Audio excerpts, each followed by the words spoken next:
গতকাল মাধ্যমিকের রেজাল্ট বেরিয়েছে। অনেক ছাত্রছাত্রী রেজাল্টে যেমন খুশি হয়েছে, তেমন বহু ছাত্রছাত্রী আছে যারা রেজাল্টে অখুশি।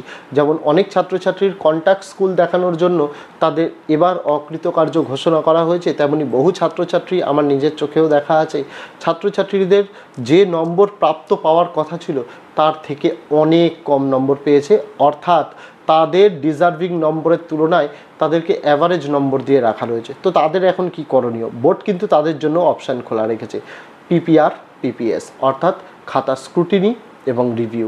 এই খাতা স্ক্রুটিনি বা রিভিউ কিভাবে করবে, অর্থাৎ নম্বর বাড়ানোর একটা কৌশল যে বোর্ড তোমাদের দিচ্ছে, আজ এই ভিডিওর মাধ্যমেই সম্পূর্ণ পদ্ধতিটা তোমাদের সামনে তুলে ধরবো। তাই ভিডিওটি আমি অনুরোধ করব প্রথম থেকে শেষ পর্যন্ত দেখো। আমি বলি যে এই পদ্ধতি মেনে যদি রিভিউ বা স্ক্রুটিনি করো তোমাদের সম্ভাবনা রয়েছে তোমাদের নম্বর বাড়ার, এবং কারা কারা এই পিপিআর পিপিএসে আবেদন করবে সেটাও এই ভিডিওর মাধ্যমে বলবো। তাই অবশ্যই ভিডিওটি প্রথম থেকে সম্পূর্ণ দেখতে হবে, কারণ ভিডিওটি দেখলেই সম্পূর্ণ জ্ঞান তোমাদের কিন্তু চলে আসবে। এবং আগামী দিনগুলোতে তোমাদের জন্য ক্লাস 11-এর নতুন বিষয়, নতুন সিলেবাস, নতুন সাবজেক্টের সেমিস্টার 1, সেমিস্টার 2 এর সম্পূর্ণ সাজেশান একদম উত্তর সহ ফ্রি পিডিএফ একদম জিনিস দেবো আমরা, যেরকম ক্লাস 10-এও তোমাদের দিয়ে এসেছি। তার জন্য যদি চ্যানেলটিকে এখনও সাবস্ক্রাইব না করা হয়ে থাকে তোমাদের কাছে অবশ্যই অনুরোধ রইল চ্যানেলটিকে সাবস্ক্রাইব করে দিয়ে পাশে থাকা বেল আইকনটিকে ক্লিক করে দেওয়ার জন্য, যাতে আগামী দিনে কোনো রকমের ভিডিও এবং আপডেটস তোমাদের আর মিস না হয়। প্রথমে বলে দিই, দু ধরনের জিনিস হয়, একটা পিপিআর যেটাকে বলা হয় পোস্ট পাবলিকেশন রিভিউ, আর একটাকে বলা হয় পিপিএস পোস্ট পাবলিকেশন স্ক্রুটিনি। দুটো পদ্ধতি রয়েছে দু ধরনের ছাত্রছাত্রীদের জন্য। পিপিআর যেটাকে পাতি বাংলা ভাষায় বলা হয় খাতা রিভিউ, এটা কিন্তু মাধ্যমিকে যে সকল ছাত্রছাত্রীরা ফেল করেছে বা অকৃতকার্য হয়েছে তাদের জন্য।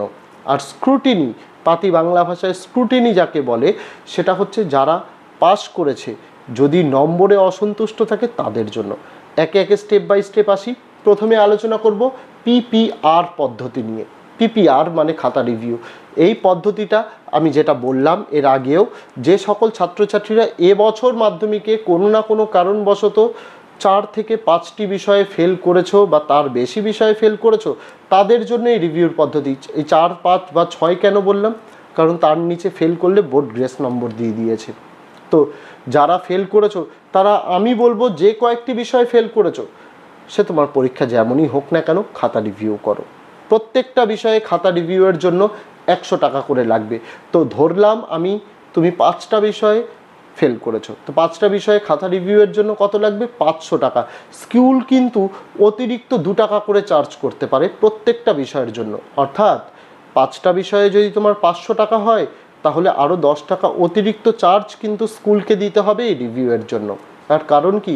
সম্পূর্ণ পদ্ধতিটা স্কুল তোমার হয়ে অ্যাপ্লাই করবে, কারণ এখানে পিপিআর বা পিপিএস তুমি অনলাইনে আবেদন করতে পারবে না, এটা সম্পূর্ণ রয়েছে স্কুলের। তোমাকে তার জন্য স্কুলে যেতে হবে। স্কুলে কি নিয়ে যেতে হবে? তোমার অরিজিনাল রেজাল্টটা নিয়ে যেতে হবে, সেই রেজাল্টের ফটোকপি অর্থাৎ জেরক্স নিয়ে যেতে হবে, আর তুমি কোন কোন বিষয়ের জন্য তুমি রিভিউ করতে চাইছো তার জন্য একটা অ্যাপ্লিকেশান লিখতে হবে। এবার অ্যাপ্লিকেশানটা কিভাবে লিখবে? ওপরে লিখবে to the headmaster or headmistress, অর্থাৎ তোমার স্কুলের প্রধান শিক্ষক থাকলে হেডমাস্টার, প্রধান শিক্ষিকা থাকলে হেডমিস্ট্রেস। তার নিচে তুমি সাবজেক্ট দেখবে, সাবজেক্টে লিখবে অ্যাপ্লিকেশান ফর পিপিআর, মানে তুমি পিপিআরের জন্য আবেদন করছো।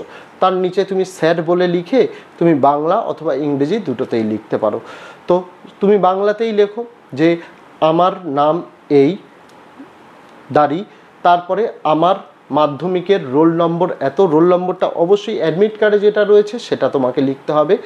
পাশে তোমাকে লিখতে হবে আমি অমুক অমুক বিষয়ের জন্য, তুমি ধরা গেল 5টা বিষয়, বাংলা, অঙ্ক, ইংরেজি, ইতিহাস, ভূগোল, এই 5টা বিষয়ের জন্য রিভিউ করতে চাও। অমুক বিষয়ের জন্য খাতা রিভিউয়ের আবেদন করতে চাই, কারণ এই বিষয়গুলোতে আমার অকৃতকার্য হয়েছে, তাই আমি খাতা রিভিউ করতে চাই।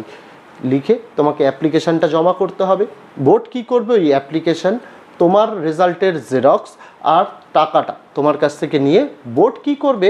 অনলাইনে বোর্ডের যে ওয়েবসাইট রয়েছে, সেটা কিন্তু সকলের জন্য নয়, স্কুলের জন্য বোর্ডের যে ওয়েবসাইট রয়েছে সেটার নাম হচ্ছে www.wbbscdata.in। ওই ওয়েবসাইটে গিয়ে বোর্ড তোমার বাংলার শিক্ষা আইডি দিয়ে, তোমার রোল নম্বর দিয়ে বোর্ড কিন্তু পিপিআরের আবেদন করে দেবে। বোঝা গেল? এইভাবে তুমি পিপিআরের আবেদন করতে পারো। সম্ভাবনা থাকে, আমি বলি 30 থেকে 40% সম্ভাবনা থাকে যে সকল ছাত্রছাত্রীরা অকৃতকার্য হয়েছে রিভিউ করার পর তাদের নম্বর বাড়ে, তারা পাস করে যায় এবং পাস করার পরে তাদের কিন্তু নতুন রেজাল্ট দেওয়া হয়।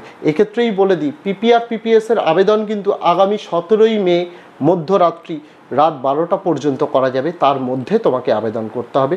তো এই কাজে দেরি নয়, যেহেতু তোমার অকৃতকার্য হয়েছে, আরও একটা বছর তুমি জানো ক্লাস 10-এ পড়তে হবে, কিন্তু একটা সুযোগ নিতে বা একটা সুযোগ যখন বোর্ড দিচ্ছে খাতা আরও একবার চেক করার জন্য, সেই সুযোগটা মিস করবে কেন? কারণ রিভিউ করা মানে তোমার খাতাটা প্রথম থেকে শেষ পর্যন্ত আরও একবার চেক করা। কীরকম চেক করা? সকল প্রশ্নের উত্তরের নম্বর দেওয়া হয়েছে তো আদেও, কোনো প্রশ্নের উত্তরে কি নম্বর দেওয়া হয়নি সেটাও যেমন চেক করা যাবে, পাশাপাশি এটাও দেখা হবে কোনো প্রশ্নের উত্তরে কি কম নম্বর দেওয়া হয়েছে, সেখানে কি স্টুডেন্টটাকে আরও একটু বেশি নম্বর দেওয়া যায়, সেই জিনিসটাকে কিন্তু ভেরিফাই করে A to Z খাতা আরও একবার চেক করে বোর্ডের তরফ থেকে তোমার রেজাল্ট কিন্তু প্রস্তুত করা হবে। এটা ছিল রিভিউয়ের পদ্ধতি।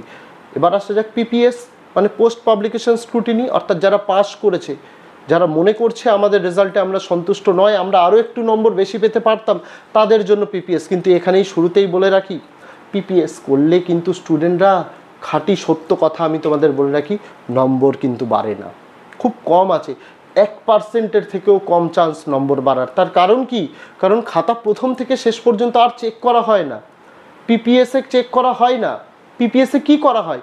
তোমাকে যে নম্বরগুলো দেওয়া রয়েছে সেই নম্বরগুলোকে আরও একবার যোগ করে দেখা হয় যে যোগ ভুল হয়নি তো। এক্ষেত্রে কিন্তু দেখা হয় না যে কোনো প্রশ্নে কম নম্বর দেওয়া হয়েছে কি না, তা দেখা হয় না। শুধুমাত্র নম্বরের একটা ক্যালকুলেশন করা হয় যে সকল নম্বরের যোগ ঠিকঠাক হয়েছে কি না, এটাই পিপিএস পদ্ধতি। তো যদি মনে করো সেই রকম যে আমি 1-2 নম্বর বা 5 নম্বর কম পেয়েছি, আমি বলবো স্ক্রুটিনি করতে যেও না, বেকার টাকা নষ্ট। প্রত্যেকটা বিষয় স্ক্রুটিনির জন্য 80 টাকা করে কিন্তু নেওয়া হয়। তুমি যতগুলো বিষয় করবে তার সঙ্গে 80 গুণ করতে হবে, প্লাস স্কুলের চার্জ দিতে হবে প্রত্যেকটা বিষয়ে 2 টাকা। সেক্ষেত্রে চিন্তা ভাবনা করে নিও যে স্ক্রুটিনি করবে কি করবে না। আমার দেখা ছাত্রছাত্রীদের মধ্যে স্ক্রুটিনিতে কারোর নম্বরই কিন্তু বাড়েনি, তবুও প্রত্যেক বছর স্ক্রুটিনিতে রিভিউতে বেশি সংখ্যক নম্বর বাড়ে, স্ক্রুটিনিতে খুব অল্প সংখ্যক নম্বর বাড়ে। একদম যে বাড়ে না তা বলবো না, তবে সেটা সকলের ক্ষেত্রে যে হবে তা কিন্তু নয়। তোমার যদি মনে হয় 5-7 নম্বরও কম পেয়েছো, করতে যেও না, বেকার টাকা নষ্ট করতে যেও না। হ্যাঁ, যদি মনে হয় যে তোমার অনেক নম্বর কম এসছে, তুমি ডিজার্ভ করো বেশি নম্বর পাওয়া, কোনো কারণবশত নম্বর কম এসছে, অবশ্যই চ্যালেঞ্জ করো, প্রয়োজন হলে খাতা RTI করো। RTI এর জন্য, অর্থাৎ রাইট টু ইনফরমেশন অ্যাক্ট, এটার জন্য স্কুলে যোগাযোগ করবে, একটা কোর্ট পেপারে অ্যাপ্লিকেশান করতে হয়, স্কুল পদ্ধতি বলে দেবে বেটারভাবে, সেই পদ্ধতিতে আবেদন করো, খাতা চ্যালেঞ্জ করো। যদি মনে করো সেই রকম যে আমার অনেক নম্বর কম এসছে, প্রায় 15-20 নম্বর কম এসছে, সেক্ষেত্রে করতে পারো। বোর্ডে যে হয় না এই জিনিসটা তা নয়, বোর্ডের খাতা হারিয়েও যায় মাঝে মাঝে, সেক্ষেত্রে অ্যাভারেজ নম্বর দিয়ে দেয়। সেই রকম যদি মনে করো যে পরীক্ষা খুব ভালো হয়েছে কিন্তু আনএক্সপেক্টেডভাবে কম নম্বর পেয়ে গেছো, অবশ্যই RTI এর দিকে যেও। তো এই ছিল তোমাদের পিপিআর পিপিএস RTI এর পদ্ধতি, কত টাকা খরচ সমস্তটা বললাম। আর লাস্ট ডেট কিন্তু 17ই মে। এখানেই বলে দিই রেজাল্ট কবে। রেজাল্ট কিন্তু 17ই মে অবধি যেহেতু তোমাদের লাস্ট ডেডলাইন, আশা করা যাচ্ছে জুন মাসের প্রথম সপ্তাহের মধ্যেই যাদের যাদের নম্বর বাড়বে নতুন রেজাল্ট দিয়ে দেওয়া হবে, আর অনলাইনেও তোমরা কিন্তু সেই রেজাল্টটা চেক করতে পারবে। তো আজকে ভিডিওতে এটুকুই ছিল ছাত্রছাত্রীরা। দেখা হচ্ছে তোমাদের সঙ্গে আগামী দিন অন্য কোনো বিষয়, অন্য কোনো ভিডিও নিয়ে। ততদিন সকলে ভালো থেকো, সুস্থ থেকো।